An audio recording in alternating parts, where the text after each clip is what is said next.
Hello friends, welcome to Manish kitchen. Manish kitchen இன்றைக்கி பாரம்பரியமான ஒரு அரிசி உப்புமா எப்படி செய்ய பார்க்குறோம்.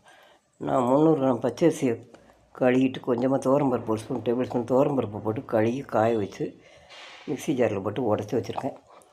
4-5 காஞ்ச மிளகா, கொஞ்சமாக துவரம்பருப்பு, மிளகு, ஜீரகம், கொஞ்சமாக பெருங்காயம், கருவேப்பிலை ட்ரை ரோஸ்ட்டாக வறுத்துட்டு அரிசி களைஞ்சி காய வச்சுருக்கேன். அரிசியோடு சேர்த்து மிக்சியில் போட்டு நல்லா ரவை மாதிரி படைச்சி வச்சுருக்கேன்.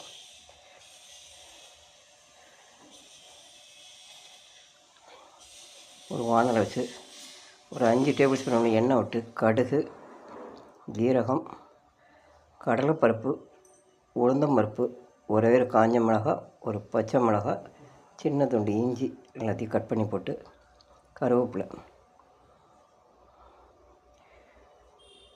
தாளிச்சிருக்கேன். உப்புமாவுக்கு தாளிச்சிருக்கேன். ஒரு குக்கரை வச்சு தாளித்ததை குக்கரில் ஊற்றிட்டு பொடி பண்ணி வச்சுருக்க ரவையை அதில் போட்டு, அரிசி ரவையை அதில் போட்டு 1 நிமிஷம் நல்லா வறுத்துட்டு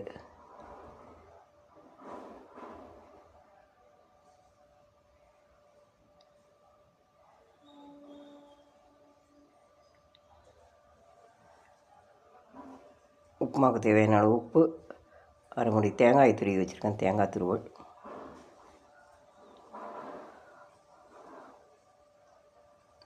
நான் 1 டம்ளர் அரிசிக்கு 600 கிராம் தண்ணி வச்சுருக்கிறேன். இதில் 1.5 டம்ளர் அரிசியை களைஞ்சி காய வச்சு தேய்ச்சி வச்சுருக்கேன். அதுக்கு 7 டம்ளர் அளவு தண்ணி நல்லா கொதிக்க வச்சு வச்சுருக்கேன். சூடான வெந்நியை கொதிக்க வச்சு உப்புமா ஒரு கிண்டிட்டு நல்லா 1 டேபிள் ஸ்பூன் நெய் விட்டுட்டு குக்கரை நல்லா கிண்டிட்டு குக்கரை மூடி,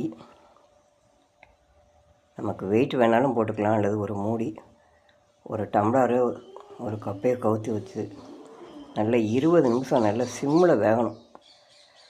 ஒரு டம்ளரை கவுத்தலாம், அல்லது குக்கரில் 2 விசில் வச்சு மீடியம் வச்சு 2 விசில் விட்டு எடுத்தோன்னா நல்ல சூப்பரான பாரம்பரியமான ட்ரெடிஷ்னலான அரிசி உப்புமா ரெடி. நீங்களும் அதே மாதிரி ட்ரை பண்ணி பாருங்கள். லாஸ்ட்டாக கொஞ்சமாக நெய் விட்டு தேங்காய் துருவல், கொஞ்சமாக கருவேப்பிலை போட்டால் நல்ல சூப்பரான அரிசி உப்புமா ரெடி.